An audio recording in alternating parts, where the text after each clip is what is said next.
Visual Studio Talk Show.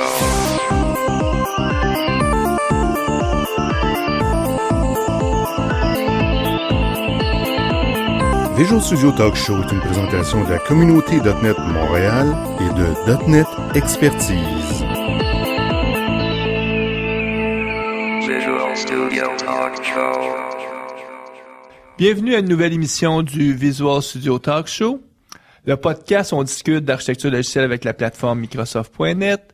Je m'appelle Mario Cardinal, je suis accompagné de Guy Barrette. Bonjour Mario, comment vas-tu mon cher ami? Je vais bien. Ma voix va mieux. Hein. Ça m'a pris quasiment 3-4 semaines de me débarrasser De ton petit rhume, là.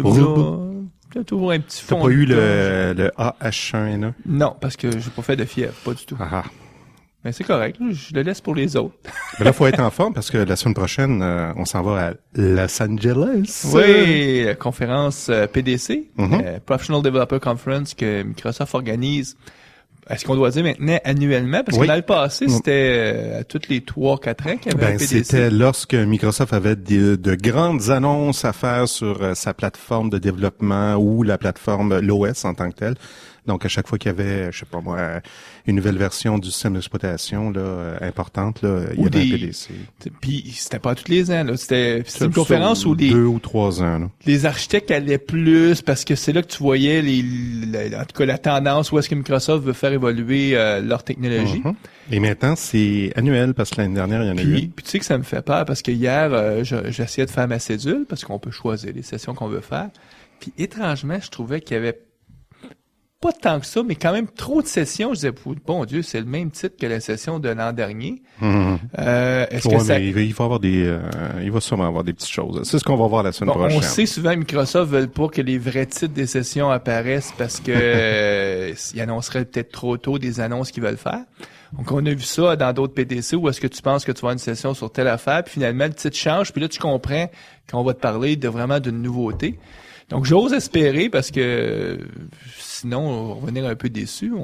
C'est ce qu'on va voir la semaine prochaine, mon cher. De toute façon, on a une émission, la prochaine émission, c'est justement sur ce que le PDC, en tout cas, le meilleur et le pire du PDC. Puis, vous aurez nos commentaires. On dira ce qu'on en pense. Alors, trêve de PDC, on va en parler à la prochaine émission. Entre-temps, on va parler de spécifications exécutables avec Pascal Lorrain. Bonjour Pascal. Bonjour. Salut. Première émission du podcast. Oui. Puis tu vas voir, absolument, ce n'est jamais la dernière. On met le doigt dans l'engrenage, le bras il passe, le corps il passe, puis on finit faire 4, 5, 6 émissions. Moi, j'étais content quand j'ai su le sujet que tu voulais aborder, spécifications exécutables. On en a un peu parlé dans le passé, mais vraiment de façon exhaustive, on n'a jamais eu la chance. Puis surtout que, à quelque part, on va s'attacher à des outils, mais on va s'attacher sur le concept. C'est ce que j'ai compris. Oui, c'est ça. On va plus regarder les principes en arrière de ça. Qu'est-ce qu'on va vouloir faire avec ça? Pourquoi que ça existe? Qu'est-ce que ça va nous aider dans l'entreprise? Qu'est-ce que ça va aider pour notre système? Quel problème ça cherche à résoudre? Puis pourquoi on aurait intérêt comme développeur ou architecte à comprendre ça? La formule, Pascal, c'est toujours la même. Nos auditeurs, eux, moi, je te vois, on t'a rencontré à plusieurs reprises dans des rencontres de la communauté.net à Montréal ou dans les rencontres de la communauté Agile. Mais pour nos auditeurs qui n'auraient pas la chance de te connaître, on va brosser un rapide portrait de qui tu es. Ensuite, on fait notre petite pause pour permettre à nos annonceurs de s'annoncer, puis on revient pour faire l'entrevue. Donc, ta biographie. Écoute, t'es chez le même employeur depuis 5 ans. Ça, c'est rare en informatique. Oui, je sais que c'est assez rare, mais j'ai quand même eu pas mal d'opportunités aussi de me développer énormément chez FinLogic. Avant, ça s'appelait Finrad, là, donc c'est tout récent que ça a changé de nom. Mais 5 ans, ça veut dire que t'es quand même assez bien là-bas, parce que présentement, là, en informatique, là, on voit les gens rester 1 an, 2 ans, maximum 3 ans. C'est extraordinaire. Les gens aiment bouger quand même pas mal. Ouais. C'est peut-être les gens qui ont pas réussi à se placer, une job qui peuvent vraiment bâtir quelque chose. Ouais. Souvent aussi, si l'employeur ils te proposent des nouveaux défis, ben c'est difficile de dire non. Tu vois, moi, Guy m'agace en disant, hey, ça va faire 3 ans là, que t'es consultant à la caisse de dépôt et de placement. Je dis, ouais, ça fait pas 3 ans que je fais la même chose. T'es rendu fonctionnaire, là, Mario. Mais on me propose toujours des nouveaux défis, puis de défi en défi, on voit pas le temps passer. Donc, c'est un peu, je pense, qu'est-ce qui arrive aussi. Oui, c'est ça. Mon rôle a vraiment changé énormément depuis tout le début, où ce que j'ai commencé plus comme un des premiers développeurs .NET qui arrivait chez Finrad. Aujourd'hui, plus architecte logiciel, architecte des tests. Donc, je m'implique un peu plus au niveau design aussi de l'application en général, puis dans les processus. J'ai passé par d'autres rôles aussi, gestion de projet, des choses comme ça. Donc, j'ai eu beaucoup de défis, beaucoup d'opportunités aussi de grandir avec Finrad. Donc, c'est un peu pour ça que... Combien d'années tu fais de la programmation? Programmation, j'ai commencé... Mon premier programme, j'ai dû l'écrire, je devais avoir 7 ans. J'aurais transcrit un script, je pense que c'est Commodore 64 sur l'ordinateur à mon frère. Je ne comprends à peu près rien.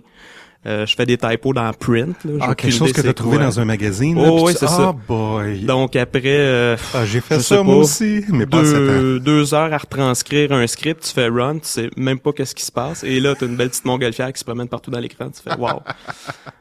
Sérieusement, j'ai plus commencé au niveau du secondaire. C'était quoi comme ordinateur que t'avais à cette époque-là? Quand j'étais jeune, c'est Commodore. Secondaire, c'était plus des 80-86, 286, ces choses-là. Des lecteurs de disquettes. Tu connais les 5 pouces écarts? Ben oui, les 5 écarts. Oui, j'ai scrappé plusieurs projets d'ailleurs. En mettant ça dans mon agenda puis en pliant dessus. Là.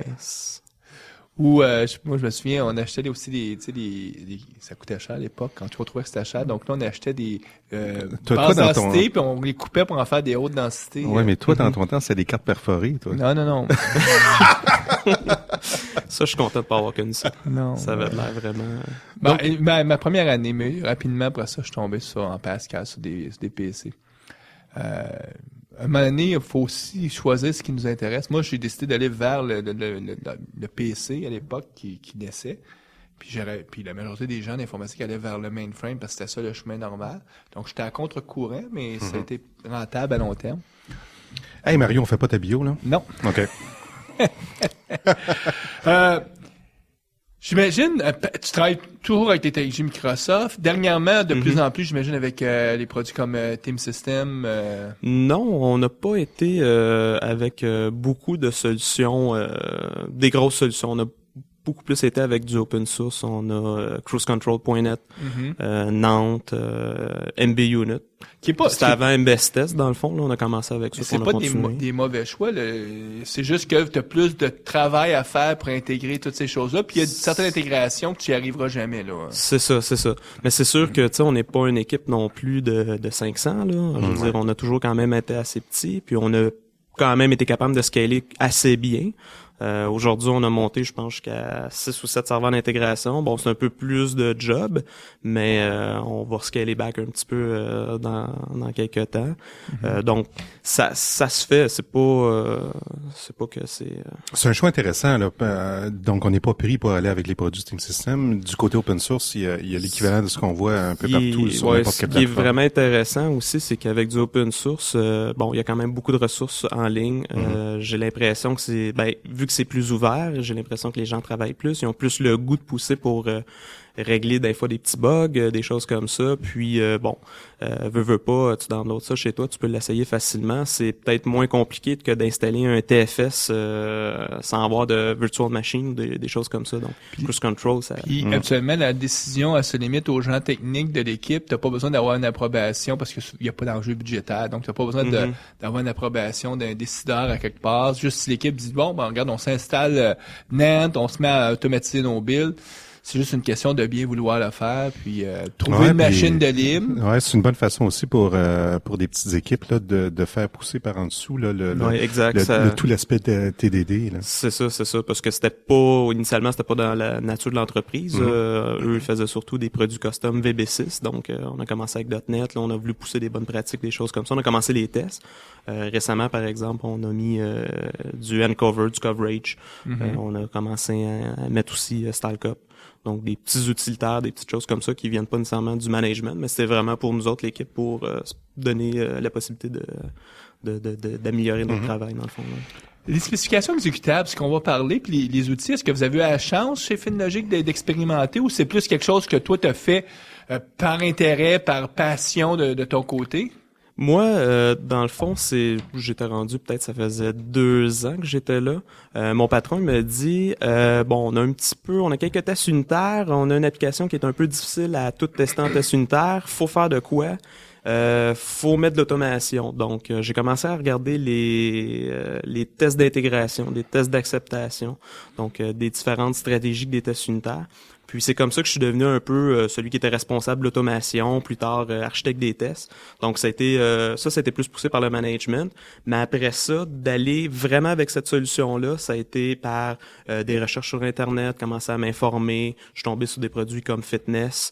J'ai vu le concept. Ah, c'est intéressant. C'est peut-être pas exactement ce que j'ai de besoin. J'ai même eu la chance de parler avec des gens qui avaient de chez Pixis pour Green Pepper. J'ai même eu la chance de parler avec quelqu'un qui développe Storyteller, qui est un produit open source.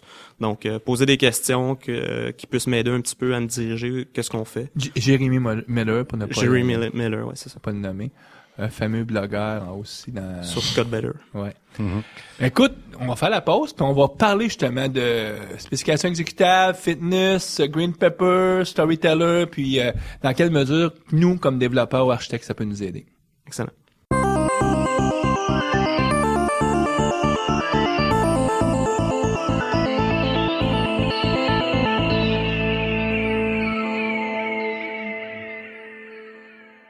Pascal, spécification exécutable, c'est un gros mot. Hein. Ben là, quand on regarde ça, on se pense que c'est un document qu'on va exécuter.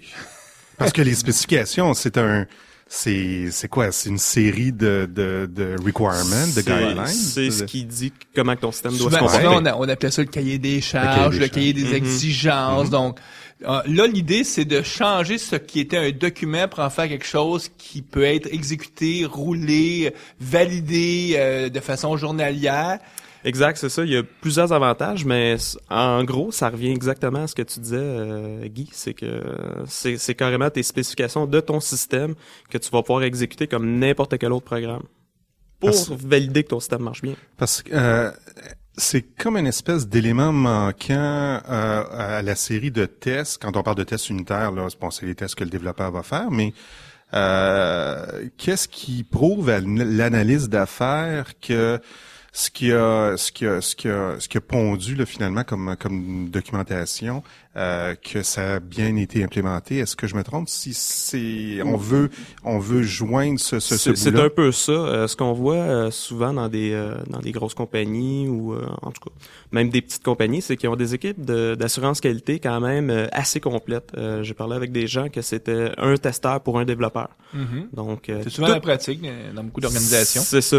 Donc pour chaque spécification qu'on a pour le système, il y a une personne de QA qui va regarder ces spécifications-là. Il va écrire des tests manuels, des tests d'acceptation souvent qu'on a. Souvent, il faisait juste dire, je vais tester de cette façon-là, puis il faisait une espèce de liste, là. Étape 1, étape 2, étape 3, étape 4. Exact. Donc, il était une sorte de copie du document de spécification, sauf dans des étapes qu'on va exécuter manuellement.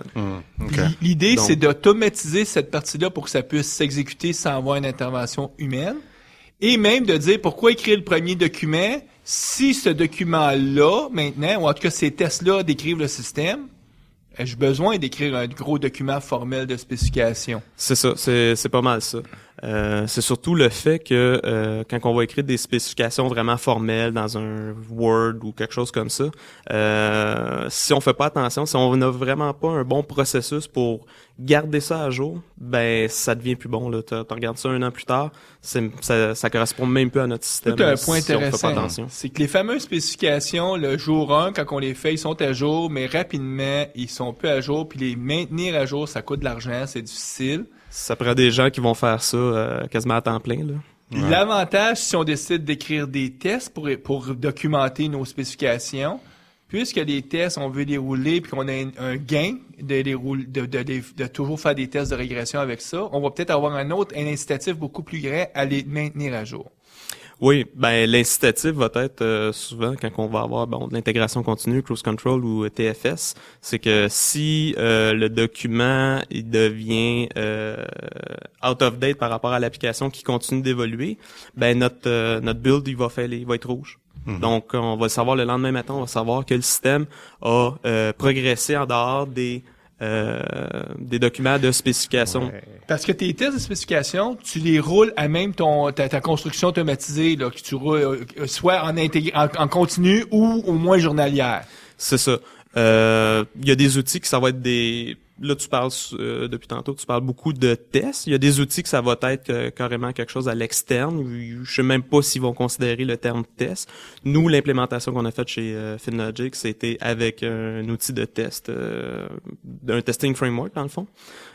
Donc, Qui est MB Unit. Qui est MB Unit, c'est ça. Donc, en plus de l'automation au niveau du serveur d'intégration continue, ben nous, comme développeurs, on a la possibilité de le rouler comme n'importe quel autre test unitaire. Donc, c'est tous les avantages qu'on va avoir avec les tests unitaires, on va les avoir aussi avec les spécifications exécutables. Mais là, si j'essaie de bien de comprendre, derrière tout ça, il y a toujours un framework de test. Souvent, les frameworks de test unitaires, MB Unit ou N-Unit ou MS-Test. Mais pourquoi d'abord on nous parle que si tu veux faire vraiment des spécifications exécutables, tu vas avoir besoin soit de Fitness ou de Green Pepper ou de Storyteller. Qu'est-ce que ça rajoute de plus, ces produits-là, sur le framework de test? En fait, tous ces produits-là, ça calque énormément les frameworks de test. Donc, normalement, quand on travaille avec un MS-test, il y a quelque chose qui s'appelle un test runner en arrière, qui va être l'engine qui va aller chercher chacun des tests unitaires, il va les exécuter. Donc, c'est le programme qui exécute les tests, qui va déclencher les tests. Avec un fitness ou Twist en Java ou Storyteller ou ces choses-là, ben c'est la même chose. Eux autres, ils ont quand même un engine en arrière pour prendre chacune des spécifications et de les exécuter comme ça serait un test donc ça unitaire. devient ton produit le fameux programme qui lance les tests. Au lieu d'utiliser celui qui vient, par exemple, avec MB Unit, là, tu utiliserais celui qui vient avec Storyteller ou celui qui vient avec Green Pepper. Exact. Mais un des plus gros avantages de ça, c'est que chacun de ces outils-là, quand on parle de Green Pepper, Fitness, ces choses-là, c'est que inclus dans le logiciel, il y a un éditeur de tests. Donc, une façon d'écrire tes tests, de formaliser tes tests. Directement dans l'outil. Les tests de spécification. Les spécifications, ouais, c'est ça. Oh, faut pas mélanger test unitaire, là, ici. Là. Non, c'est ça, c'est ça le piège, là. Ouais, c'est ça. Mais... Test, c'est un grand mot. Ça couvre beaucoup. Là, ce qu'on parle, là, c'est des spécifications. Là. Exact. Ça ressemble à quoi, là? Mettons que ça pourrait ressembler à quoi une spécification? Ben, t'as déjà vu un document de test manuel? Oui. OK. C'est une façon un peu plus formelle d'écrire un test manuel, mais ça va ressembler énormément à ça. Mais tu l'écris dans Microsoft Word ou... Tu pourrais, écoute, j'ai vu une démonstration, je pense que c'est Cucumber en Java, où c'est pas en Word, mais c'est écrit en anglais. T'écris vraiment chacun de tes mots en anglais et chacun des mots a une signification pour comment réagir avec le système. Donc, tu peux dire créer un usager, rajoute, change son nom, sauvegarde l'usager, valide que j'ai bien un usager en base de données. Ça peut être, mais ça toute pourrait. cette écriture-là, cette documentation-là que tu fais, t'as fait dans le fameux framework de test de spécification, par exemple, Storyteller ou Green Pepper. Oui, c'est ça. Tu vas le faire avec soit l'outil que tu as utilisé, un outil complet comme ça, ou il y a d'autres alternatives aussi. Là, c'est pas la seule alternative. Mais regardons avec les produits, parce que c'est peut-être plus simple à comprendre avec les produits. Mettons, si je prends Green Pepper, c'est comme une espèce de wiki. Ça ressemble à un wiki, ce que t'es dit, si je me trompe pas. Eux, ils ont repris pas mal la formule de fitness, qui est j'écris mes spécifications dans un wiki. Donc, tout le monde peut collaborer. Comme n'importe quel wiki, on peut collaborer, on peut éditer, on a tout le changelog du wiki. C'est les ça mêmes prend avantages. Pas des talents de développeurs pour écrire ces spécifications-là? Ça, c'est vraiment important. Faut pas que ça soit juste pour les développeurs. Contrairement à un MSpec ou NBAve, qu'ils vont donner une certaine de forme qu'on pourrait penser qu'on a des spécifications exécutables. On va en avoir, sauf que ça prend un développeur qui va les écrire en arrière de ça. C'est vraiment des Parce trucs que eux, techniques. ils s'attendent que tu vas vraiment utiliser un framework de test unitaire, là. Ou en tout cas, quelque chose qui ressemble beaucoup à un framework de Ou test si unitaire. eux, ils n'auront pas l'engine pour lancer ces spécifications-là, ils vont utiliser un framework de test On pour peut peut-être faire juste une petite aparté pour expliquer un peu l'historique d'où est-ce que ça vient, cette histoire de spécification exécutable-là. On a parlé de fit puis fitness. Donc, on remonte en quelle année? 2002 à peu près? 2003? Mon Dieu, je pourrais même pas Parce dire, que mais ce qui est ça doit intéressant ressembler de à ça. savoir, c'est que c'est le fameux Ward Cunningham, le même gars qui a écrit, Qui a inventé les qui a wikis. inventé les wikis, qui était aussi dans le groupe sur les fameux patterns. En tout cas, un monsieur assez créatif, assez un innovateur hein, dans l'art. Ouais. Lui, à un moment donné, il a pensé au principe fit en disant si mes tests d'acceptation, mes recettes de tests, je les écrirais dans un wiki, puis je serais capable à partir du wiki de me servir de ça comme input pour jouer des tests, j'aurais des spécifications exécutables. Et donc lui, il a pas voulu réinventer la roue, il s'est dit je vais prendre un engin de wiki qui existe, Le sien. le sien qu'il avait créé, puis je vais le modifier pour faire rouler des tests, puis m'appeler ça fitness, faire un jeu de mots avec le mot fit, parce que fit, je pense que ça voulait dire Functional Integration Test. je pense que c'est ça, un Functional Integration Test. Donc, des tests intégrés fonctionnels ou tests fonctionnels d'intégration. En tout cas, la traduction est difficile à faire. Et fitness, c'était comme on va utiliser un terme anglais, un eye-opener. Donc, quelque chose qui a ouvert les yeux à beaucoup de monde sur « Wow, c'est pas bête cette approche-là ». D'où la suite de produits qui sont apparus, Storyteller, plus proche de nous aussi au Québec, il y a la firme Pixis qui fait le produit Green Pepper. Ouais. Et beaucoup de ces produits-là se reposent sur cette approche-là, de dire on va utiliser, on demandera pas à l'expert de maîtriser la programmation, on demanderait plus de maîtriser l'outil de documentation, qui est souvent qui ressemble à un wiki, donc qui est pas trop compliqué.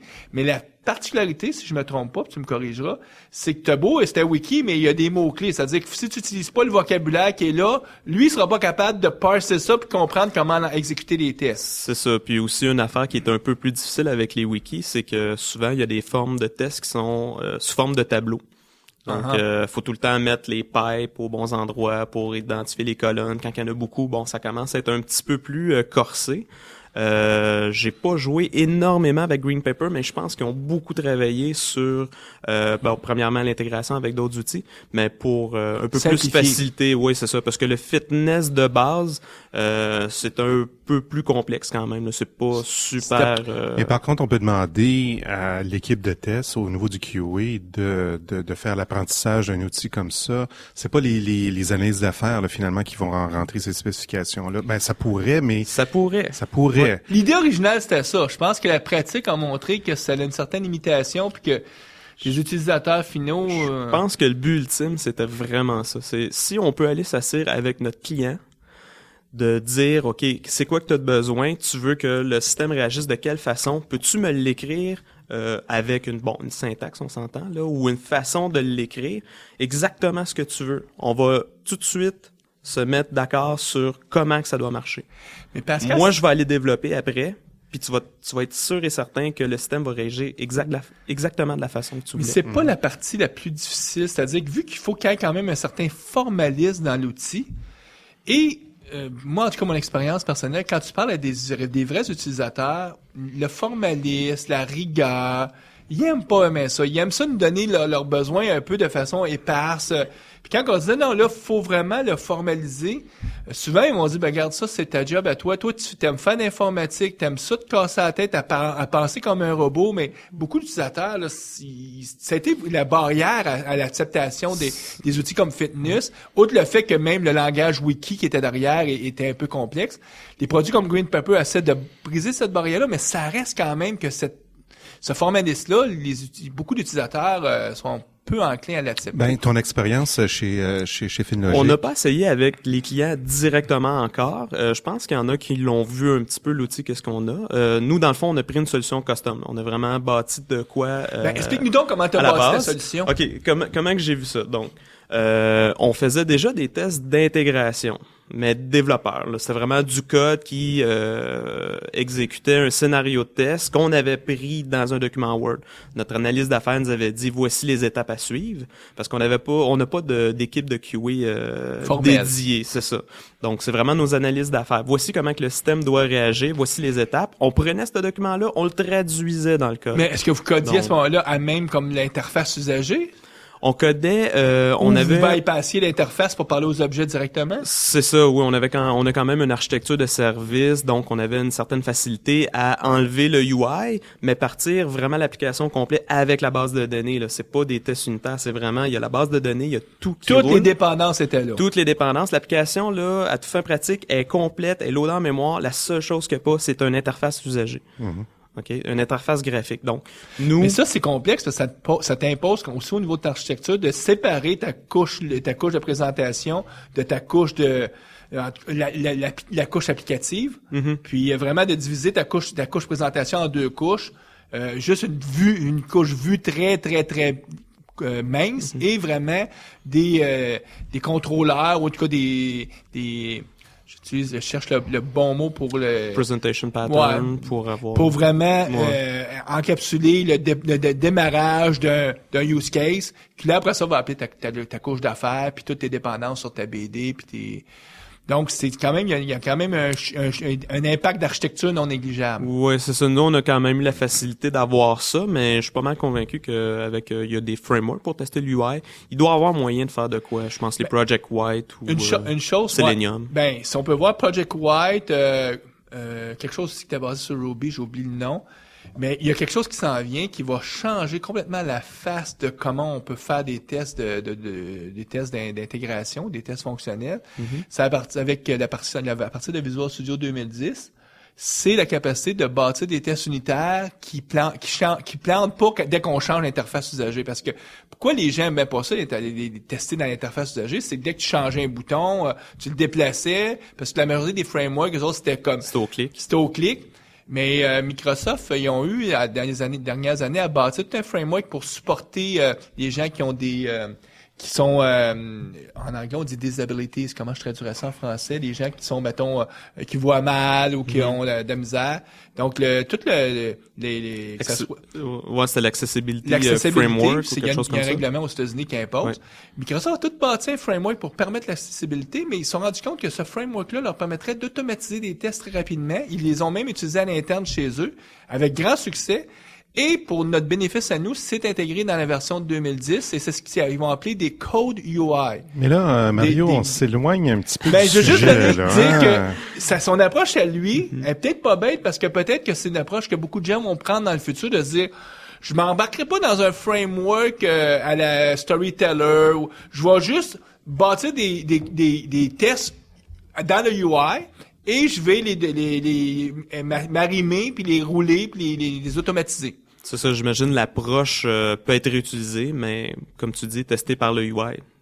Ça va être une mais dans ton cas, toi, tu n'as pas testé dans le UI, tu as testé directement à partir de tes contrôleurs applicatifs. C'est ça. Donc, où ce qu'on était rendu dans l'histoire, c'est que on avait tous ces documents Word-là qui nous disaient comment on devrait procéder à chaque étape du test.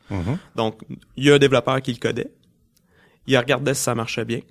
Si ça marche pas, s'il y a un problème, retourne voir l'analyse d'affaires. Ton document, il marche pas. Là, l'analyse d'affaires doit changer, doit remodifier. Donc, il y a beaucoup d'aller-le-retour. Mais c'était pas ton analyse d'affaires qui le codait, c'était vraiment un développeur qui le codait. C'était vraiment un développeur parce que, bon, on codait ça contre les API, les services qu'on avait. Puis ton analyse d'affaires, c'est trop compliqué pour lui demander de programmer ce genre de choses. Oh, oui, c'est ça. Nous, c'est le domaine de la finance. Eux, ils ont des maîtrises en finance. Ils ont pas, ils connaissent les macros Excel, là, mais, donc. Ils peuvent te faire un modèle en Excel vite, puis c'est ça, je veux que tu me codes, mais. C'est ça. Donc, rapidement, ça a été pas mal notre idée. On a regardé ça, on voyait les tableaux wiki, on se dit ça ressemble un petit peu à du Excel, ça. Puis pour nos besoins à nous, qui étaient peut-être en dehors de ce que les outils Green Pepper, Fitness, ces choses-là pouvaient faciliter, les facilités qu'ils pourraient nous donner, nous on avait des besoins qui étaient peut-être un peu plus rock'n'roll, si je peux dire. Donc, on a commencé à regarder pour une solution où on allait spécifier chacune de nos étapes de notre test dans un classeur Excel. Donc, ça servait des colonnes, pareil comme les tests Donc, au lieu de se servir d'un wiki, dire, je vais écrire dans un classeur Excel. Encore là, il y a un formalisme que tu dois suivre. Oui. Chaque colonne veut dire de quoi, mais c'est là que les analystes vont rentrer les données. Et vous, avec l'automatisation dans Excel, vous allez aller voir les colonnes. Vous allez dire, j'ai telle information. Et là, vous allez lancer le test. J'imagine qu'il y a une colonne où est-ce que tu devais écrire, c'est quoi ton contrôleur applicatif que tu dois lancer. Ouais, ça aurait pu être une approche. On a eu beaucoup de difficultés avec l'automation Excel. Donc, ce qu'on a plus décidé de faire, c'est d'utiliser, je me souviens plus comment que ça s'appelle. J'ai vu ça, le Jet Engine, quelque chose qui permet, à partir du code, d'ouvrir un classeur Excel et de le lire un peu comme une base de données. Bon, très très simple.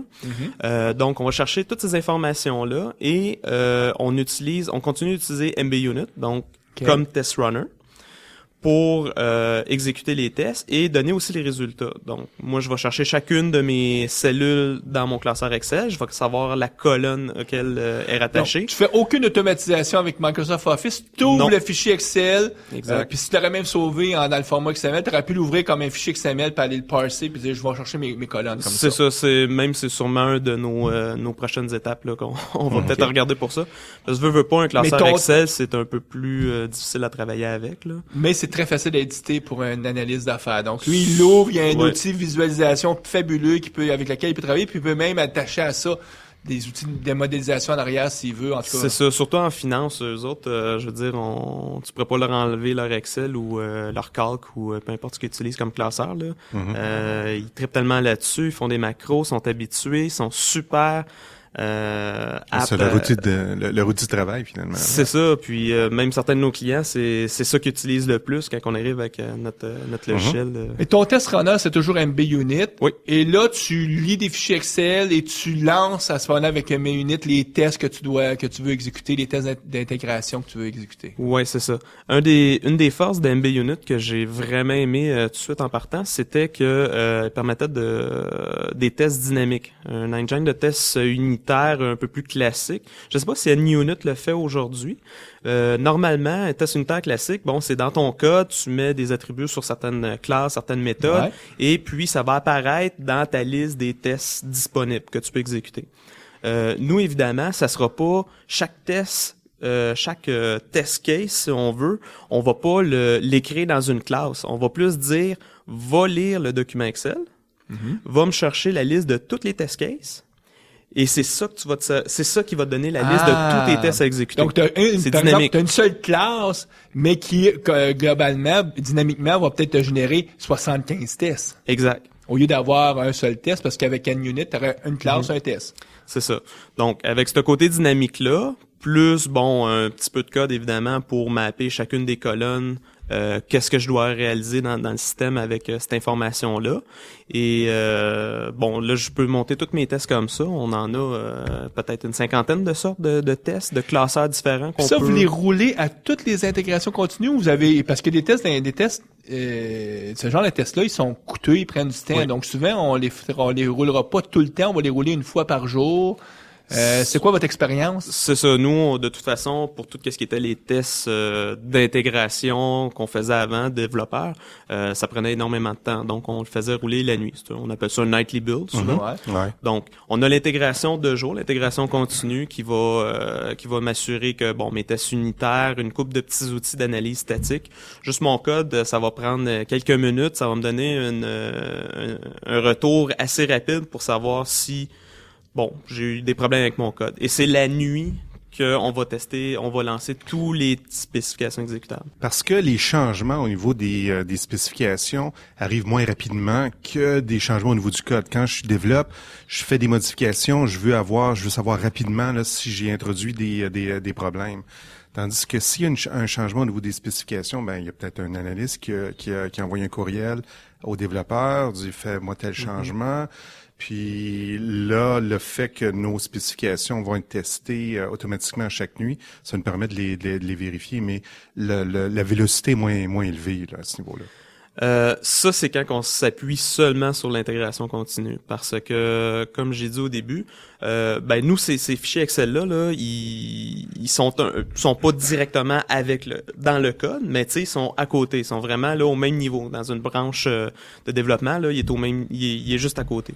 Donc, vous l'appelez comment, cette branche-là? Parce que souvent, le source, on l'appelle SRC, donc celle-là, c'était quoi? c'est un peu plus complexe que ça, mais pour l'instant, fonctionnel ou test spécifié. Le terme technique qu'on avait, nous, notre terme interne, c'était test spécifié Excel. Okay. Bon. Donc, ça se ramasse dans un répertoire comme ça et on a tous nos classeurs Excel. Les développeurs, on peut... Les gèrent en gestion de code source? Oui, c'est ça. C'est important parce que... en gestion de code source. Parce que quand je branche une version en maintenance, je veux m'assurer que mes spécifications exécutables, je vais rien casser. En maintenance, normalement, on n'est pas supposé de faire des changements majeurs. Mm-hmm. Si on a besoin de faire des changements, il faut adapter les spécifications exécutables. Même chose quand je vais me faire un chantier pour travailler sur une nouvelle feature ou faire un refactoring majeur, des choses comme ça. Je veux avoir aussi toutes mes spécifications exécutables que je peux se lancer. Vu que c'est dans le code source comme ça, les développeurs, on peut le lancer sur nos postes avant de committer. Mm-hmm. Les analystes d'affaires, quand ils vont faire des tests, ils peuvent continuer à les modifier avant de les envoyer dans le système de gestion. Et t'as l'historique. T'as l'historique de tout ça. Bon, Excel, c'est pas le meilleur outil pour merger de l'information comme du code. Puis c'est un peu pour ça aussi qu'on regarde pour peut-être plus un format XML ou on va continuer à utiliser Excel pour éditer nos tests, mais nos spécifications. Mais les sauvegarder dans le format... C'est ça, c'est un peu plus difficile présentement. Là. Le fameux format O quelque chose. OXML, non? OXML, en Open XML, c'est... non. Non?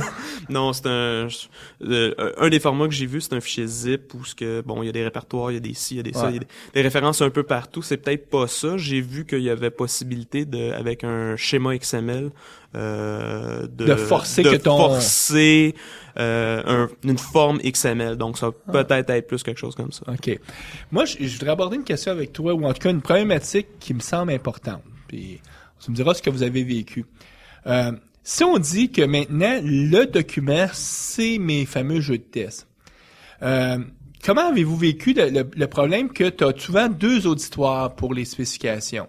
Tu as les analystes, ce qu'en anglais on dit les stakeholders, c'est-à-dire toutes les parties prenantes, qui eux autres, à un moment donné, veulent savoir qu'est-ce que va faire le système. Eux, le fameux document Word qu'on faisait avant, ils l'aimaient bien parce que ça se lisait un peu pas comme un roman, là, le terme était un peu trop fort, mais ça se lisait. On pouvait dire, voici le scénario d'utilisation 1, le scénario d'utilisation 2. Là, t'as plus ce document-là forcément. Mais par contre, tu te retrouves à des tests qui vont plaire beaucoup au deuxième type d'auditoire qui sont les développeurs. Eux autres, les développeurs, souvent, ils trouvaient que le fameux document de spec, c'était pas assez précis. Ça me dit à haut niveau que ça doit faire, mais tous les cas particuliers, je les ai pas. Là, avec tes tests, tu vas les avoir, les cas particuliers. Donc, le développeur, lui, va aimer ça, il va regarder, il va dire, ah oui, il a documenté les cas, quand est-ce qu'il arrive telle exception ou tel enjeu particulier. Comment vous avez concilié le fait que vous avez deux auditoires, puis que là, vous avez un seul type de document qui s'adresse très bien aux développeurs, mais qui s'adresse moins bien pour les analystes? On pourrait dire que ça devient complémentaire. C'est que le document Word, ce qui explique vraiment tout et avec tout le blabla, au lieu d'avoir une série d'exemples, on peut tout de suite se référer aux spécifications exécutables. Puis ça se peut-tu que, au lieu de faire un document Word, tu fais plus un PowerPoint, parce que souvent, c'est du genre de document que tu vas... un veut pas dire que l'autre va mourir, là. Non, ça fait juste dire que au lieu de passer 25 pages à donner des exemples dans un document Word qui peut être qui est super statique, qui peut carrément être out of date très rapidement, au moins là on a une partie de cette information là qu'on peut conserver sur une forme beaucoup plus intéressante, spécification exécutable. Mais il y a une chose qu'on n'a pas parlé de ça, c'est que un des avantages qu'on a avec spécification exécutable, exécutable, c'est comme n'importe quoi qui est exécutable, un EXE, c'est compréhensible par la machine. Donc, c'est de l'information que je peux consulter aussi. Je peux aller extraire de ces spécifications-là, spécifications exécutables-là. Je peux aller extraire l'information, puis je peux la transformer vers un autre format. Je pourrais aller l'inclure à l'intérieur de mon document un peu plus qui va expliquer plus les nouvelles features feature que je vais développer, mais à l'intérieur de ça, je peux écrire de quoi un peu plus en anglais, des belles phrases, des choses comme ça qui va dire... Parce que si je comprends bien, vous avez pas abandonné le document Word, c'est juste qu'au lieu de faire 25-30 pages, il a été rapetissé à 4-5 pages. L'essentiel de ce qu'il faut dire pour que quelqu'un ait une vue de haut niveau de ses scénarios attendus dans la version du produit qu'on fait. Puis tout le fin détail, ça c'est des tests. Puis le fin détail, c'est ça que les développeurs eux s'intéressent plus. Puis souvent, l'analyste, c'est clair, lui il roule, donc il voit si ça... En tout cas, il fait le pont entre les clients et ces choses-là. Donc lui, il comprend les deux côtés. Puis les spécifications exécutables viennent comme assurer qu'on satisfait les deux auditoires. Je me trompe-tu? Ouais, c'est carrément ça, dans le fond. Ben, c'est utopique de dire que les documents Word on n'aura plus besoin d'en écrire parce qu'on fait nos spécifications exécutables. Finalement, les documents Word sont juste un autre modèle que tu crées, mais qui est un modèle à haut niveau pour les clients. Ou parce qu'on va rejoindre d'autres gens, d'autres types de rôles. C'était peut-être le danger avant. On essayait avec un seul document de satisfaire beaucoup trop d'auditeurs, puis là, on se retrouvait avec un document qui était incompréhensible par tous les auditeurs. C'est-à-dire que les gens d'affaires disaient, il y a bien trop de détails, ça m'intéresse pas, puis les développeurs, d'autres, il manque du détail. C'est ça, parce qu'il y a un des trucs aussi, quand on arrive dans des domaines assez corsets, assez pointus, comme justement la finance, c'est que eux, ils vont utiliser des termes des fois qu'on comprend, mais tellement pas. Mais là, sous forme exécutable, bon, en autant que moi je suis au courant, ok, ce concept-là, il correspond à ça. Une fois que je l'ai fait, lui, il peut s'amuser à rentrer ses jeux de données, modifier ça, il peut faire que ce qu'il veut à l'application. J'ai pas de besoin à chaque fois, ok, de lire un gros paragraphe. Ok, donc tel concept impacte telle chose, puis telle autre affaire, d'après la formule et la formule de l'intégrale de bon, toutes ces choses-là, c'est extrêmement compliqué. Nous, de toute façon, la seule chose qu'on voulait avoir, c'était des cas concrets. Avant qu'on ait les spécifications exécutables, on demandait à nos analystes, non, je comprends ce que tu veux expliquer ça pour les gens qui vont vouloir lire ça, ces documents-là. Ouais. Moi, comme programmeur, je comprends pas nécessairement tous ces concepts-là. Je veux des exemples concrets. Je veux savoir c'est quoi les formules, c'est quoi les multiplications, additions, toutes ces choses-là, c'est quoi. Et si on les rentre dans un wiki, là, par exemple, on parlait de wiki tout à l'heure. Oui. On peut quand même imprimer ça, puis les donner au client, par exemple, qui lui peut valider là que ce qui est décrit au niveau des wikis, au niveau de ces spécifications-là, c'est quand même valide. Là, c'est pas du chinois là à ce moment-là. Non, c'est ça, parce que comme je disais, vu qu'on peut prendre toute l'information qu'on a dans nos spécifications exécutables, puis de les remanier comme on veut, on pourrait faire des belles phrases si on voudrait, on pourrait faire des paragraphes, on pourrait, je sais pas, on pourrait faire plein de choses avec ça, puis présenter ça après ça dans un document. Ouais. Et... Moi, j'ai aimé ton approche tout à l'heure, excuse Mario, où tu disais que suite aux documents d'analyse, des spécifications là qu'on a fait, c'est l'analyse d'affaires par exemple, puis qui a remis au client, ça a été approuvé tout ça. Puis ça serait à l'équipe de QA d'entrer l'information finalement dans le système de spécification. Un système de gestion des tests manuels. Ouais, donc ça permet aussi à l'équipe de tests de bien comprendre les cas, d'en faire des cas vraiment concrets au niveau des tests.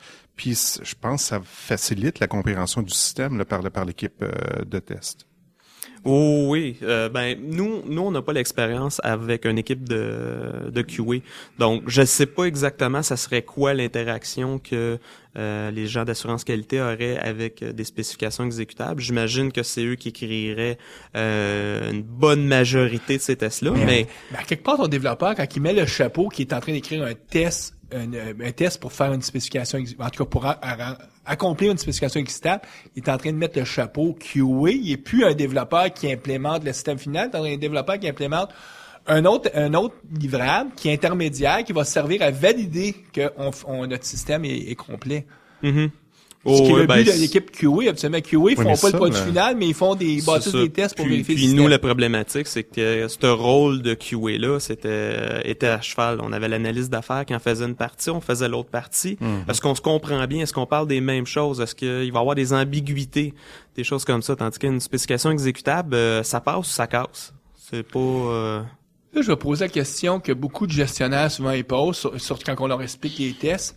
Ouais, là, c'est bien beau, là, je vais avoir un jeu de test, là, mais quand je vais arriver à faire des changements, là, des correctifs, des évolutions, là, va-tu falloir que je réécrive tous mes tests de bout en bout? Ça va-tu dédoubler ou tripler mes coûts parce que je change un petit changement, là, faut tout réécrire les tests?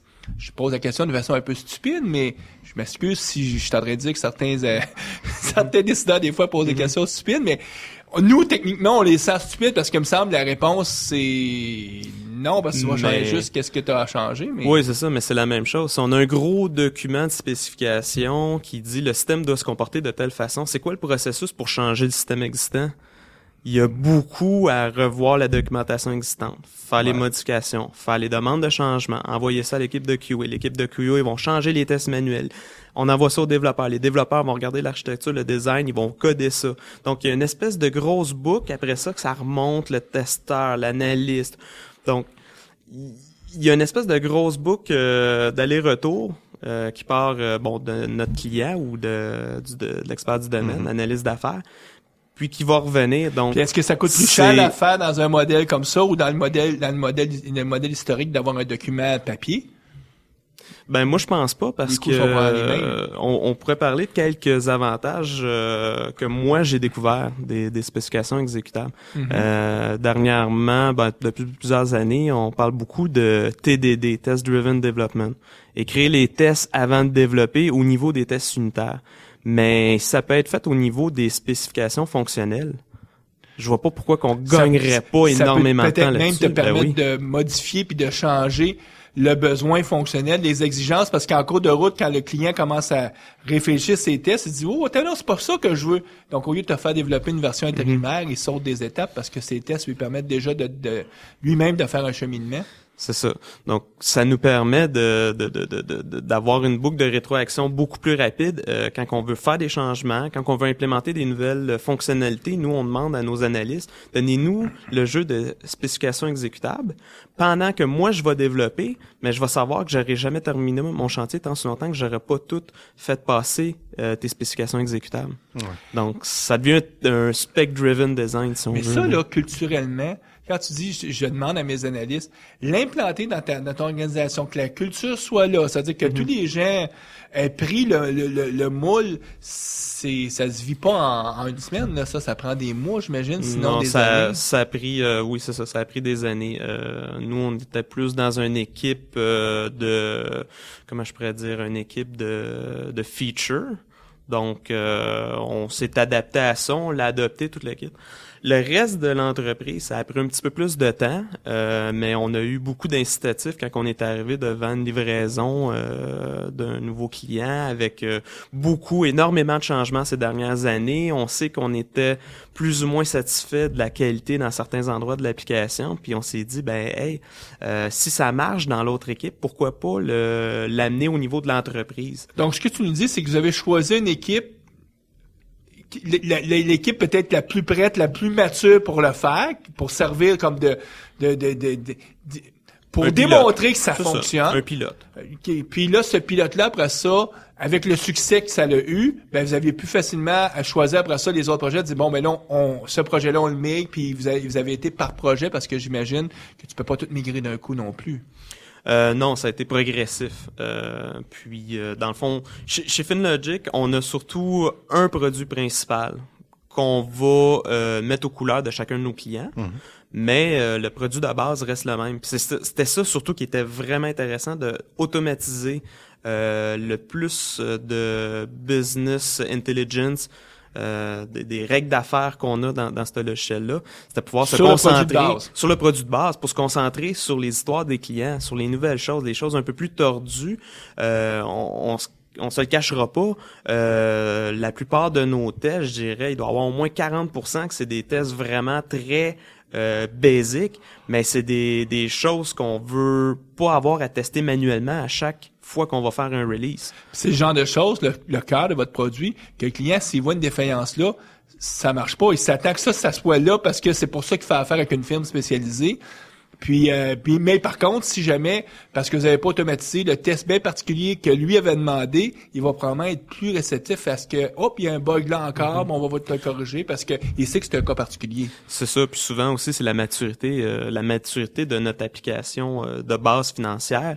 Ça fait longtemps qu'on le développe, donc on devrait avoir une maturité assez grande. Un client qui vient d'arriver avec des nouveaux besoins, bon, c'est sûr qu'il faut travailler, il faut comprendre le processus, bon, comment ça s'intègre, ça peut bouger encore beaucoup. Donc s'il y a des problèmes là, ben c'est plate, mais en même temps, on est en train de travailler sur cette partie-là.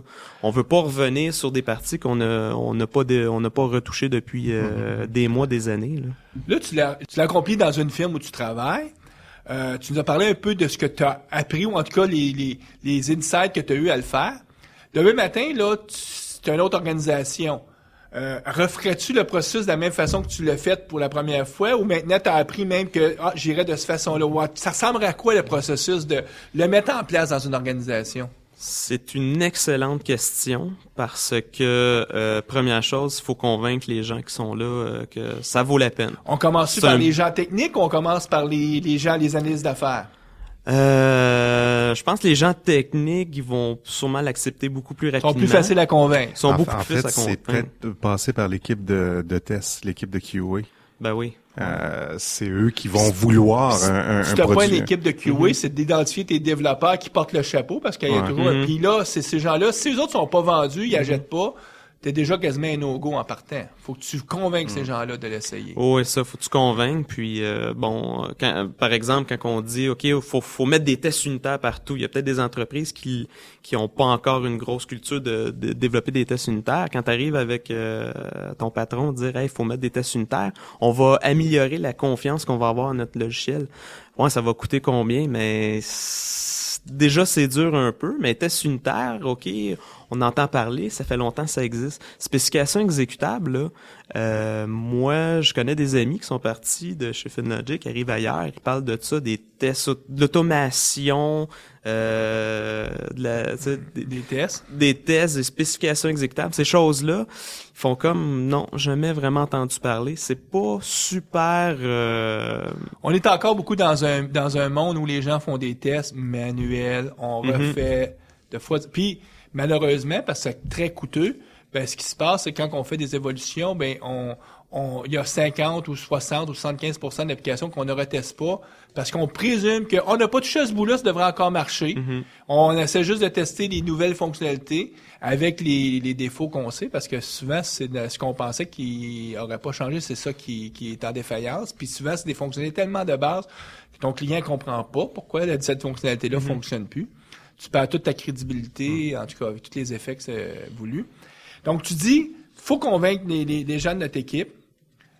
Puis, l'étape, donc y aller aussi avec un projet pilote par petite étape. Donc, on monte un escalier, une marche à la fois. Donc là, tu vas choisir finalement tes scénarios. Je pense c'est de choisir où est-ce que ça va profiter le plus. Comme n'importe quoi qu'on va implémenter sur un système, faut vraiment les choisir. Pour montrer une plus-value. C'est où est-ce que ça coûte cher, c'est où est-ce qu'on a de la difficulté, c'est où est-ce qu'on a beaucoup de bugs, de problèmes, qu'on a de la misère à avoir de la qualité, puis que notre client va tout de suite nous... Moi, j'aimerais aborder un autre item. La difficulté majeure, la majorité des gens techniques, les tests unitaires, quand ils voient ça, c'est rare que tu vas voir quelqu'un qui va dire, moi, là, je pense pas que je trouve pas que c'est bon, cette affaire-là. Presque tout le monde, les techniciens, les développeurs veulent tous faire des tests unitaires. Par contre, quand ils commencent à essayer de le faire, assez rapidement, ils rencontrent plusieurs embûches. La première embûche, la plus majeure, étant le fait que c'est très difficile de découpler un test unitaire, pas se retrouver à faire un test d'intégration, parce que si on n'a pas une bonne architecture, on n'est pas capable d'isoler notre base de données. Donc, on se retrouve finalement à pas faire des tests unitaires, mais à faire des tests d'intégration déguisés en tests unitaires, puis ça marche pas, puis c'est long, puis c'est difficile, puis c'est ardu, puis rapidement, souvent le monde dit « Oh, on l'a essayé pendant un mois, mais finalement, on a décidé que c'était pas pour nous. » Puis la raison principale, c'est qu'il y a un prérequis avant de faire des tests unitaires, c'est de penser son architecture. Est-ce qu'on a la même chose quand on veut faire des tests d'intégration ou en tout cas des tests de spécification?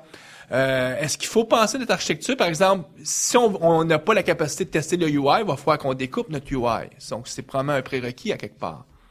t'aurais pas pu faire ça si t'aurais pas déjà eu un découpage de ton architecture en vue avec. Ouais, c'est ça. Nous, on avait déjà l'avantage d'avoir une sorte de MVC. Donc, mais si t'aurais Model pas View Controller. Si t'avais pas MVC pis t'aurais voulu faire ton affaire, tu serais probablement heurté à une ouais. problématique qui aurait fait échouer le projet. Exact. Ben, c'est peut-être une des raisons pourquoi on a beaucoup de difficultés avec les tests unitaires dans la partie plus financière de notre application. On se cachera pas, là, on n'a pas une couverture énorme en tests unitaires, mais la partie plus technique, les parties plus low level de l'application, on les couvre quand même avec des tests unitaires. On n'a pas tout couvert l'application de spécifications exécutables. On a une partie de tests unitaires, puis les spécifications exécutables, ça remplacera jamais les tests unitaires.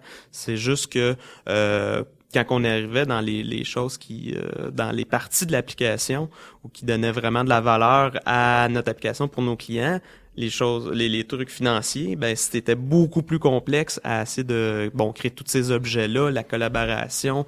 C'était beaucoup trop difficile de juste faire une abstraction complète de nos UI. Donc, Pascal, si je te suis bien, pour récapituler, il y a quand même un certain prérequis d'architecture. C'est-à-dire, dans la mesure où est-ce qu'on ne pourra pas tester dans le UI directement, il faudrait avoir déjà pensé notre architecture pour être en mesure de pouvoir mettre en place des tests de spécification automatisés. Dans ton vécu, là, 2 ans là, maintenant que vous faites ça chez FinLogic? 2-3 ans. 2-3 ans. Y a-tu d'autres choses que vous avez appris à l'expérience que tu aimerais partager avec les auditeurs? Comme nous, on teste sous le UI, donc on élimine carrément la partie UI. On avait encore beaucoup de problématiques, qu'il y avait certaines règles d'affaires ou certaines petites particularités de logique qu'on avait laissées dans l'UI. On se rend compte rapidement quand on veut faire des tests, des spécifications exécutables, ben ça réagit pas exactement comme dans l'application. Donc vos tests brisaient, mais c'était parce que vous aviez pas le code. C'est ça, donc ça nous a appris à épurer beaucoup notre UI, ramener un Moi, peu... ça m'amène à une question. Si un jour, il y aurait vraiment une façon de faire des tests de UI de façon prédictible, avec la qualité attendue, reviseriez-vous votre point de vue, dire je vais les faire directement dans le UI pour avoir ce bénéfice-là de ramasser 100% du code? Oui, on le ferait comme ça. Je veux dire, de toute façon, nous, ce qu'on essaye de faire dans nos spécifications exécutables, c'est de répliquer exactement chacun des champs de nos écrans. Okay. Donc, le jour où on va tester directement par le UI, ça va être la même chose. Je veux dire, ma colonne va représenter mon premier champ, deuxième champ, troisième champ. Ça va être la même chose. Manuellement. En tout cas, en automatisation, tu vas les remplir, puis tu vas appuyer sur le bouton OK, puis tu vas voir c'est quoi le comportement. C'est ça. On va sûrement plus se servir de l'application en tant que telle pour capturer cette spécification exécutable-là. On pourrait penser avoir un petit bouton record. On commence à éditer notre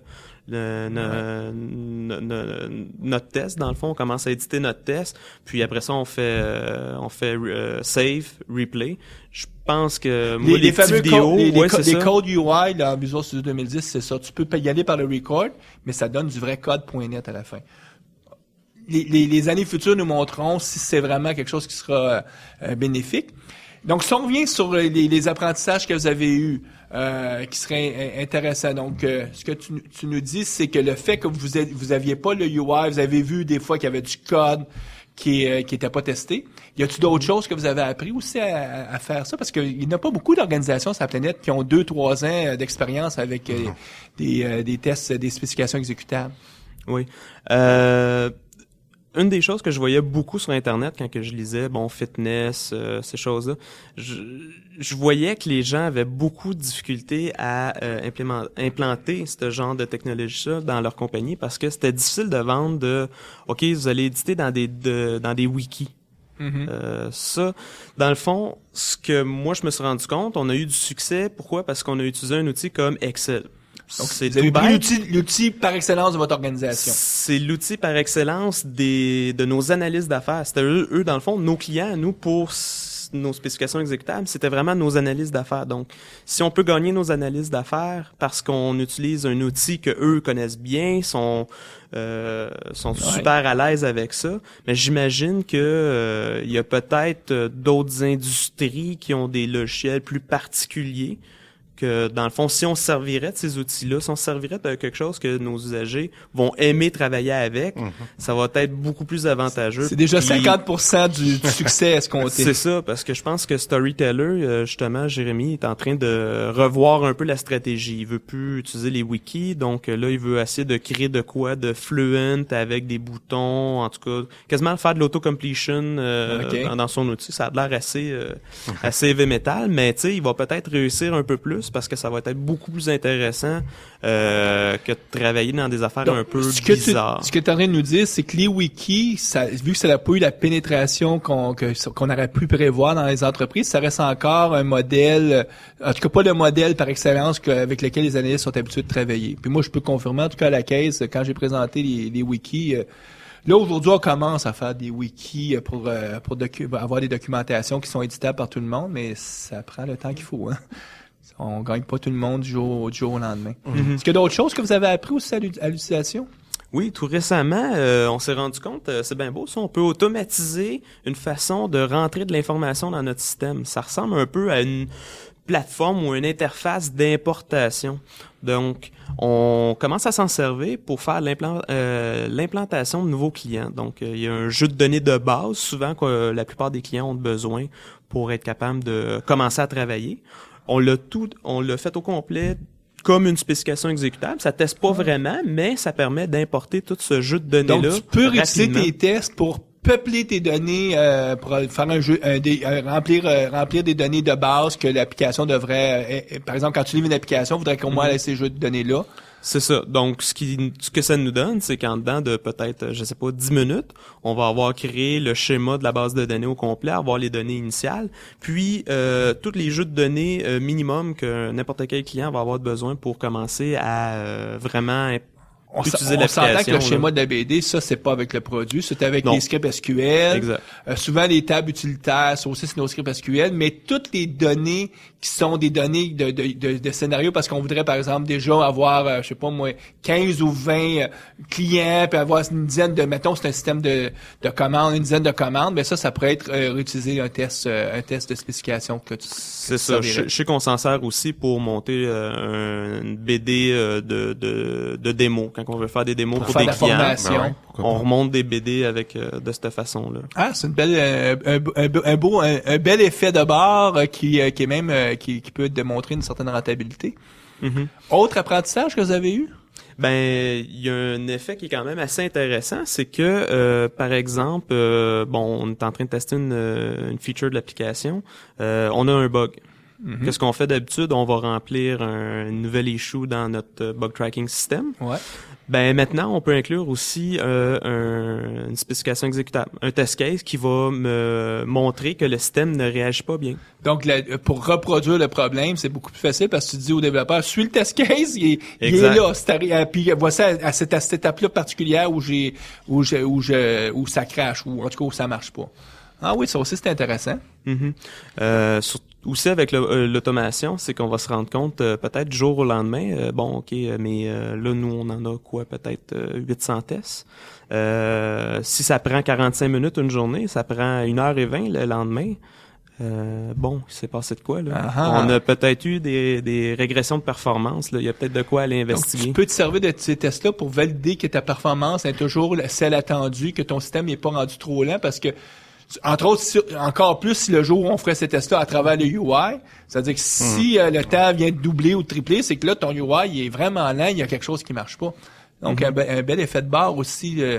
Donc, on veut pas, c'est pas juste la qualité pour la relation entre les développeurs, les gens de QA puis l'équipe d'analyse d'affaires, mais c'est aussi même au niveau de l'architecture, ça peut servir à ça. Ça va aussi nous servir. Récemment, j'avais parlé au début, on a commencé à utiliser un outil qui s'appelle Uncover pour la couverture des tests. La couverture des tests. Donc, vu que j'utilise un engine, un test framework pour rouler mes spécifications exécutables, on a été regarder qu'est-ce que ça donnait, couverture des tests qu'on a. Ah oui, donc tu pouvais t'assurer, est-ce que mes tests fonctionnels ou mes tests de recettes couvrent vraiment tout? J'ai-tu du code que mes tests de recettes couvrent pas? J'ai-tu du code qui sert à rien, théoriquement? Si tes tests de recettes ne couvrent pas, c'est du code qui est là, qui apporte zéro valeur, en théorie. C'est ça, exactement. Donc, ça nous a permis de trouver, on implémente une nouvelle fonctionnalité. Moi, mon analyste me dit, j'ai tout couvert mes tests, j'ai tous mes tests. Mais après ça, tu regardes, il y a quelques fonctions qui sont pas testées. Il y a quelques conditions que, non, regarde, je l'ai implémenté, c'est pas pour rien. Je me suis fait dire que je le voulais, ce comportement-là de l'application. Mais il m'a pas dit, par exemple, il m'a pas dit qu'il le testait pas. Donc, nous, on s'est fait un petit écosystème de plusieurs petits outils pour quand on va travailler dans une branche de feature. On va chercher toutes les spécifications exécutables. On a tout ce tooling là pour rapidement travailler et progresser et compléter ma feature, tous les tests que je vais avoir besoin. Puis ça a été aussi assez intéressant quand on a pu dire à nos boss, regardez l'application là, juste avec les spécifications exécutables, on est rendu à 58% de l'application couverte. Mm-hmm. C'est intéressant ça parce que avant ça les tests unitaires on avait peut-être 15-20%, mais c'était technologique là, on avait dit au début que on avait de la difficulté dans notre application financière, il y avait beaucoup trop de problèmes de design pour faire juste des tests unitaires. Mais Mais ça c'est un bon point. Ce que tu dis c'est de faire des tests de spécification à moindre coût, en tout cas beaucoup plus rapidement, tu vas avoir une couverture beaucoup plus large de ton application que pour le même argent à travers des tests unitaires. Parce que les tests unitaires, on s'entend que tu peux y arriver, mais il va falloir que tu mettes beaucoup plus d'énergie. C'est ça, puis c'est pour ça aussi qu'ils disent les tests unitaires, on devrait jamais essayer de pousser plus que 90%. Bon, ça j'ai lu ça quelque part. Puis je suis d'accord avec eux, c'est déjà assez difficile d'en faire. Nous, c'est ça, on a de la misère à monter à un niveau qu'on pourrait dire acceptable, 50-70%, je sais pas combien. Personnellement, moi, je suis sûr que si on ferait le tour des gens où ils disent qu'ils font des tests unitaires puis qu'on appliquerait vraiment la couverture et tout, qu'on enlèverait tout le code généré, là, on mettrait, je douterais qu'on dépasse 50% dans beaucoup de cas parce que c'est ardu de découpler. À moins que vraiment que ça soit tu sais, que t'as une équipe Top Gun. Tu sais, c'est sûr, si je regarde du code fait par un Jeremy Miller ou en tout cas des gens qui sont avec du test-driven development, là, on peut avoir des niveaux de couverture très élevés, mais c'est l'exception qui confirme la règle. Mm-hmm. Autre chose ou ça fait-tu le tour un peu de ce que vous avez appris ces dernières années? Ce qu'on a aussi découvert, c'est que, normalement, quand on écrit du code, il y a un premier utilisateur du code, ça va être le UI. Ouais. Souvent, on design ça de cette façon-là. On pense pas qu'il va y avoir une deuxième personne qui va venir réutiliser ton code, à moins que le besoin arrive. Donc, ce qui arrivait, c'est qu'il y avait pas une partie de l'application que c'était ce qui arrivait. C'était vraiment juste le UI qui allait l'appeler, qui allait le consommer. Donc, quand on est arrivé avec les spécifications exécutables, on a une deuxième façon d'appeler le même code. Et on se rendait compte que, il y avait peut-être des affaires qui étaient des besoins, des dépendances un peu bizarres. Ça vous permettait des choses. C'est intéressant. Vous voyez même peut-être pas des anomalies, c'est un mot trop fort, mais des problématiques au niveau de l'architecture à cause de C'est ça. Quand on dit, OK, on commence pas tout de suite avec tous les design patterns. On commence par avoir un premier cas d'utilisation, un deuxième cas d'utilisation. Là, on a une problématique à résoudre. Peut-être simplifier notre design, revoir nos choses. Donc, ça nous a donné tout le temps la deuxième opportunité de réutiliser le même code. Puis, parfois, ça nous a sauvé aussi quand on avait, après, un besoin de faire une vraie plateforme d'importation, par exemple. Si on avait une plateforme d'importation connue du marché et qu'on doit implémenter, on arrive dans notre système et on se rend compte que ça marche plus pantoute. Mais ça nous a donné un petit peu une avance pour comprendre qu'on avait peut-être d'autres problèmes d'architecture. Intéressant. Aussi. Écoute, nous, c'est une mine d'informations, moi, je trouve, parce que c'est un vécu assez unique que tu as. Puis, en tout cas, pour n'importe qui s'intéresse à tout ce qui est automatisé, puis surtout la partie spécification, c'est des hints non négligeables. En terminant, ton apprentissage, donc qu'est-ce que tu recommanderais à nos auditeurs pour en savoir plus? Donc, à ma connaissance, je pense pas qu'il y a de livres qui a été écrit encore sur les spécifications exécutables. Pas exclusivement ces spécifications exécutables. Ce printemps, au Codecamp, j'ai fait une petite présentation aussi sur le sujet. Puis, je voulais aller me chercher un peu plus de comme je peux dire, de contenu, un peu plus de références sur Internet. Donc, je suis tombé sur un site assez intéressant qui s'appelle Agile Modeling. OK. Donc, celui de Scott Ambler? Exact, oui. On C'est va mettre le vraiment lien lui. sur le site. Où on va mettre le lien. Donc, dans le fond, c'était la première page qui parlait spécification exécutable. Ça décrit vraiment bien, là, en 5-10 minutes, là, on lit ça, là. Je pense qu'on va avoir un premier topo, là, vraiment intéressant pour comprendre c'est quoi. Okay. On pourrait sûrement aussi l'envoyer à quelqu'un d'autre si on veut faire comprendre c'est quoi les spécifications exécutables. On peut se baser de ça. Moi, j'ai regardé plusieurs outils. J'ai été lire un peu sur ces outils-là, les gens qui l'ont utilisé, des choses comme ça. Mais c'est vrai qu'il n'y a pas énormément de documentation sur Internet. On en voit de plus en plus, par exemple, dans la communauté Ruby, je pense. Puis j'imagine, le jour où il va y avoir un bon livre d'écrit, ça va aider aussi à diffuser, parce que tu as raison, souvent quand on commence dans une nouvelle organisation, puis on parle de spécification exécutable, beaucoup de gens nous regardent avec des gros points d'interrogation dans les yeux. Qu'est-ce que tu racontes, toi, là? Puis quand on leur dit la problématique, t'es-tu tanné de faire des tests manuels? Ils te regardent aussi avec des points d'interrogation du genre, ben, je suis pas tanné parce que c'est ça la vie. Puis ils disent, il y a d'autres façons de faire, là. Ils sont toujours un peu surpris. Nous, c'était surtout, t'es-tu tanné de mettre à jour toutes tes spécifications, toutes tes codes de tests?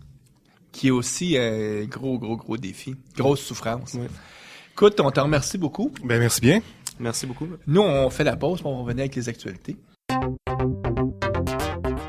Assistez aux rencontres de la communauté .NET Montréal afin de parfaire vos connaissances des technologies.net et afin de faire du réseautage. Pour l'agenda des rencontres, veuillez consulter le www.netmontréal.com. .NET Expertise est un réseau de consultants indépendants et experts dans les technologies Microsoft.net. N'hésitez pas de consulter un de nos experts en visitant le www.net-expertise.com. Les actualités avec Monsieur Barrette. Qu'est-ce qui a retenu ton attention? Cette semaine, une couple de petites choses. La première, Microsoft a acquis le produit TeamPrise. Oui. Donc, on décrit-tu qu'est-ce que c'est TeamPrise? Ouais, ben TeamPrise, c'est un plugin, c'est une série d'outils là, mais surtout un plugin pour Eclipse pour se brancher à TeamSystem. C'est ça. Donc, c'est un peu ce que Microsoft a fait pour Visual Studio pour que ça marche avec TeamSystem. Eux l'ont fait avec les produits Java, puis ça permettait aux développeurs Java de pouvoir aisément utiliser TeamSystem. Et là, Microsoft ont décidé d'acheter cette compagnie-là parce qu'ils veulent officialiser à l'industrie que TFS, Team Foundation Service, ça fonctionne pas juste pour le monde Windows, le monde .NET, mais ça fonctionne pour le monde Java. C'est en plein ça. Tout à l'heure, probablement, le monde LAMP, même si on s'entend que le monde LAMP, c'est peut-être pas eux autres. LAMP étant Linux, en tout cas, les Apache, MySQL, PHP. Donc, les produits open source. Donc, c'est peut-être pas la communauté la plus encline à avoir acheté TFS, mais Microsoft veut vraiment élargir la perception. Ben, en fait, tu parles de produits open source. Il y a comme par hasard, j'ai une autre nouvelle là-dessus. Ouais. Novell vient de lancer les outils pour Mono qui fonctionnent dans Visual Studio, qui te permettent d'utiliser Visual Studio pour développer tes applications .NET, on s'entend, mais que tu vas pouvoir déployer sur la plateforme Linux, sur Mono. Okay. Donc, tu te sers le développeur travaille dans un espace de travail privé Windows, mais quand tu déploies vers des plateformes Linux. C'est en plein ça. Donc, je pense qu'ils ont surtout travaillé aussi sur le côté debugging. Okay. Si j'ai bien lu, là. Okay. C'était ça qui était une grosse problématique, là, que les gens. Oui, parce que du côté de Mono, c'est pas tout le framework au complet qui est supporté, c'est pas toutes les classes, donc ils ont peut-être travaillé là-dessus. Ben, c'est le remote debugging. Je pense qu'un développeur, à partir de son poste PC, il peut aller débugger l'application qui roule sur un Linux, box Linux, c'est ça. On s'entend que c'est pas juste Linux, hein, c'est aussi Mac. Oui, effectivement. Moi, en tout cas, oui, parce que Mono roule sur Mac. Si j'avais une application Mac, je te jure, je penserais beaucoup à regarder la développer en .NET puis d'utiliser ces outils-là parce que développeur en Mac, là, Objective-C, puis en tout cas. Leurs interfaces sont très conviviales, mais c'est pas très convivial pour les développeurs. En tout cas, là, je sais qu'il y a peut-être un paquet de nos auditeurs qui vont faire comme, mais en tout cas, mon point de vue, je le partage. Aïe. Et, dernière nouvelle, Oslo, on a entendu parler d'Oslo, qui a été annoncé lancé l'année dernière au Oui, PDC. On a déjà fait des émissions d'autres là-dessus pour juste donner le portrait. Puis en un an, ça a tellement changé. On n'a plus entendu parler de cela. À un moment donné, ça revient. À un moment donné, ça change. Puis là, maintenant, il y a un nouveau nom. Ça devient le nouveau nom d'Oslo. En fait, Oslo, c'est le nom de code là, de la technologie. C'est SQL Server Modeling. Et ça fait partie maintenant de l'équipe SQL. Donc, SQL Server Modeling. Donc, Aucune est-ce que ça veut dire que espèce c'est d'idée. limité juste à SQL Server? En tout cas, c'est assez... C'est spécial ce produit-là. J'ai l'impression que ça a été annoncé beaucoup trop tôt l'année dernière et qu'il y a une période d'incubation qui n'avait pas été nécessairement faite avant l'annonce du produit. Ou c'est peut-être justement à cause du feedback des clients. En tout cas, ce qui est intéressant, moi, ce qui m'intrigue, puis je vais être intéressé à voir ce qu'il y en est au PDC la semaine prochaine. On sait que dans .NET, avec Entity Framework, on est capable de modéliser. Aujourd'hui, avant, on faisait de la modélisation juste bottom-up à partir du serveur, puis on montait, puis là, on va être capable tout à l'heure de modéliser puis faire du top-down. Ouais. Mais cette approche-là, top-down, si je comprends bien, ça va se faire avec ce qui était les outils d'Oslo. Aucune idée, Mario, c'est ce qu'on va voir la semaine prochaine. C'est intéressant de voir où est-ce que ça s'en va, toute cette histoire-là. Et oui, puis en fait, à la communauté, on va pouvoir en parler le lundi 23 novembre, où là, ça va être tout chaud encore. On va revenir du PDC. Toi, Étienne Tremblay aussi et moi-même allons faire un survol du PDC. Qu'est-ce qu'on a compris de cette conférence-là? Qu'est-ce qu'on a compris? C'est lundi le 23 novembre. Lundi le 23, puis aussi on va pouvoir parler un petit peu de l'état de la plateforme .NET et tout ça. Ils ont beaucoup de discussions là-dessus. Donc, c'est la prochaine rencontre. Il y en a une le lundi 7 décembre. Lundi le 7 décembre, on a un invité spécial, Jesse Liberty, qui travaille pour Microsoft, qui est dans l'équipe de Silverlight. Et lui, il est basé à Boston. Donc, il va nous parler de son sujet, c'est What's New in Silverlight. Donc, on va sûrement entendre parler des nouveautés qui vont être annoncées au PDC reliées à Silverlight. En tout cas, on ose espérer. Il va y avoir des nouveautés annoncées au PDC? Je sais pas. Ah, je sais pas moi non plus. Écoute, déjà, on a un Silverlight 3, puis c'est déjà beaucoup pour beaucoup. Il faudrait surtout pas qu'ils nous annoncent un Silverlight 4. Un nouveau runtime. Toi, on vient de réussir à convaincre la caisse de le déployer sur toutes les postes clients Silverlight 3. Là, il faut leur dire, il faudrait aller maintenant vers 4. Ils vont donc garder. Écoute, sont sur un cycle de développement de moins d'un an, d'à peu près une dizaine de mois. Mais qui garde le runtime stable pour un an au moins. Là. Donner le temps aux organisations de pouvoir... écoute, on va pouvoir en parler à notre tour du PDC. La même semaine, le 7 décembre, ça c'est un lundi. Le mercredi, c'est les gens de SQL et de BI. Ouais, on a deux sujets. On a une sujet sur les cubes, donc encore une présentation sur l'aspect fondamental de ce que c'est les cubes. Donc là, tout ce qui est intelligence d'affaires, business intelligence, puis on va parler d'analysis services. Puis c'est deux experts, hein. Oui, Michel Christian Godzeit, Côté. puis Christian Côté. Et la semaine suivante, le 14 décembre, c'est les gens de Team System. Oui, Claude Rémillard va nous parler de son sujet, c'est Release Management and Continuous Deployment with VSTS. Après ça, c'est les pauses des temps des fêtes. Oui, vous remarquez qu'il y a beaucoup de meetings au début du mois de décembre parce que ça, à un moment donné, pas d'après. Après, on vous laisse faire vos achats. Pascal, on te remercie encore. Très bonne émission. En tout cas, moi, j'ai adoré notre discussion. Puis, c'est le fun d'avoir un précurseur. Ce qu'on peut dire là au niveau de cette technologie-là. Avec des cas vécus, là. C'est pas juste, on en parle en l'air, là. Ça fait quelques années, là. Fait que... Donc, nous, on revoit nos auditeurs dans 2 semaines. On va parler de quoi? C'est une émission spéciale sur le PDC qu'on va enregistrer à Los Angeles avec... Avec qui? On verra. C'est le monde qui sont là-bas. On va accrocher quelqu'un qui parle français là-bas. On a déjà déjà peut-être identifié qui est-ce qu'on va accrocher, mais on n'en parle pas, ce sera une surprise. All right. À la prochaine. Au revoir. Au revoir.